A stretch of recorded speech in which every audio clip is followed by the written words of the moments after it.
welcome to Tracy Mommy Reads. I'm back again with another book review. How is it November 7th? Like, y'all cannot convince me that there's not something that has gone awry. You know, something nefarious is going on. Something's afoot. But when we're sleeping, like days are passing and we're waking up and time has just flown by or something, because there's no way in hell that November, I cannot believe that it is already. Anyway, y'all, live your life. Make sure you're having some great experiences. Love people who love you. Stop being stupid and hating people for dumb shit. This ride is going so fast, and you just never know when it's gonna end. And that's all I gotta say about that. Today, I'm going to be talking about the book A Very Bad Thing by J.T. Ellison. A Very Bad Thing. And you know, this book I actually read a while ago, but it has been in the queue to talk about.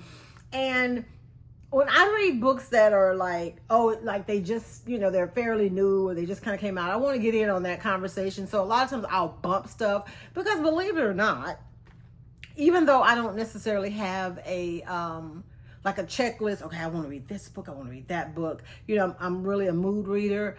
I read so many books that as I read them, I do start slotting them into like which ones I want to talk about on the channel, right? So yeah, this one was a while ago, but I've refreshed my memory and kind of skimmed and looked at my hilarious notes that I took on this book, and it all came back to me like crystal clear that I remember what this book was about and why I wanted to talk about it. So let me tell you, like, from the blurb, okay? There is a novelist by the name of, you know, author, writer, whatever you want to call her. She has a bunch of books out, and she's very popular. Her name is Columbia Jones, and she writes like romance, thrillers, like just juicy books that has like amassed her not only a fortune, but also a rabid fan base. Like they love her, right? The readers. And I think her latest book is about to become a movie. She's on a like a book tour, right? And Columbia ends up murdered. She ends up found dead in her hotel room, and not before like the night of this book tour. This is like the next day, the night of the book tour. There's a mysterious man in the audience, you know, so as the reader, we already know, keep an eye on this guy, because who was he? He had her rattled, like she saw him from the stage, and then Columbia ends up dead. It's like, where is this man, you know? But as you start going through the story, let me just tell you, there were a lot of suspects, because a lot of people apparently have reason to want Columbia dead. So you have this woman named Riley, who is a journalist. She has been on the tour with Columbia because not only is she doing a profile on her interview, she's also been tapped to write Columbia's memoir, because she apparently has such a great backstory, and you know how she came to be a writer and all this stuff.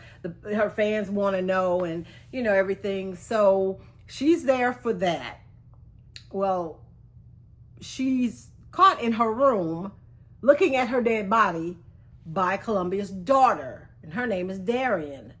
And Darian is like it was, you know, Columbia's not only her daughter, but like her manager, her business manager. And you know, she handled a lot of the appearances and just different things to do with the business side of publishing. And she and her mom had an argument the night before that Riley witnessed. So now you got these two women and the man that was in the audience, right? But no, there's more. There's a woman who is like a rabid fan of Columbia's, who just happens to be in the hotel, the same hotel where Columbia died. And there was something weird about like her that night in the hotel, and her name was Kira. So now you got these three women and this mysterious man.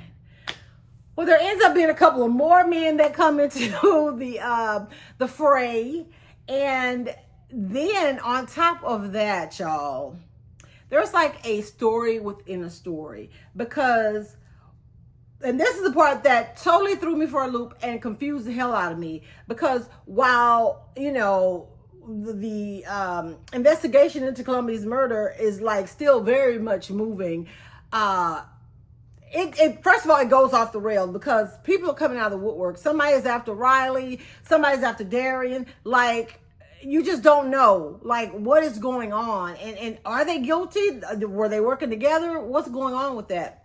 But then the author throws in this random ass chapter, or so you think, about this woman named Devon, and she's writing a story.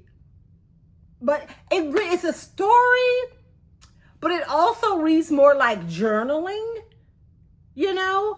And then when you see how Devon's story and what that whole thing is about and how it's connected to Columbia, and even further, how it's connected to those three women and that man. When I tell you in the beginning and maybe like midway, I was like, okay, I just wanted answers, right? Because so much was happening and it was getting hard to keep up with stuff, but I was so invested. But when you find out how all of that is connected, it is a little mind-blowing. It is a little mind-blowing.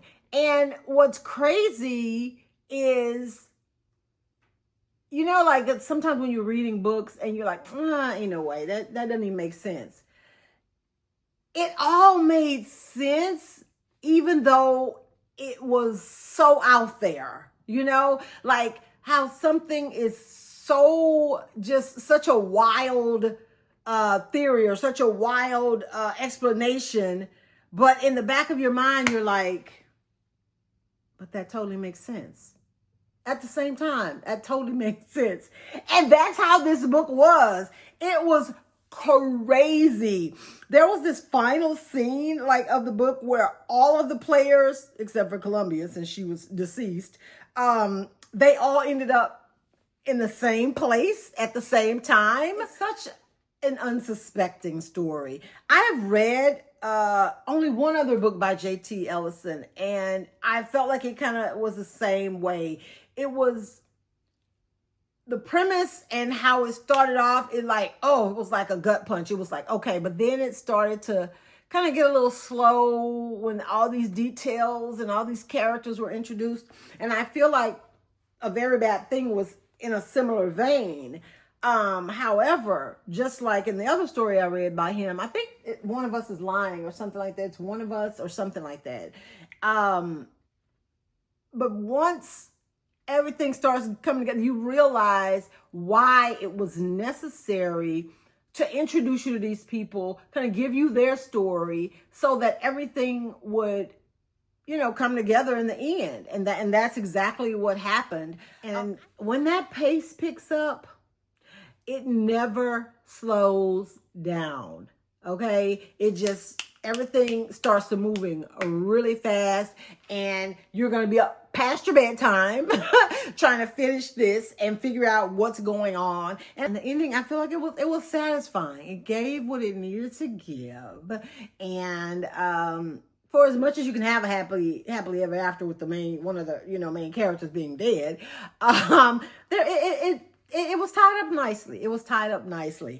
So yeah, A Very Bad Thing by J.T. Ellison. I think I talked about this in another video, but there are so many books now in the marketplace and that are coming out where authors, or main characters, or the story takes place in a bookish with a bookish background, like a library or a publishing house or something like that. So if you are into that, this is like a twist on it, like there's a lot of publishing talk, but there's also, an actual author, and, You know, obviously the mysterious element of it, the mystery and suspense, the thriller. If you like those type of elements and a story that will keep you guessing, but will also drive you just a little bonkers as you are trying to make these puzzle pieces fit and they're not fitting. And then all of a sudden they start connecting and you just, you know, that feeling of excitement when you realize as the reader what's going on, then I think you would really enjoy A Very Bad Thing by J.T. Ellison. As far as triggers, I mean, obviously the unaliving part, she was already dead when the first character found her, but like the state of her body and all of that, you know, they talk about that. There's a little bit on page. There is some like domestic abuse going on in the book. There are some more character deaths in the book. So just, you know, just be forewarned. But I feel like everything made sense. Everybody got their just desserts, you know. It just was really put together really, really well. If you have read A Very Bad Thing, I'd love to know your thoughts in the comments. Let me know. Thank you guys so much for watching. Make sure that you like this video and go ahead and take the opportunity to subscribe to my channel if you have not done so already. And be sure to share my content with someone who you think may enjoy my videos. You guys enjoy the rest of your weekend, and I will see you next week. Bye.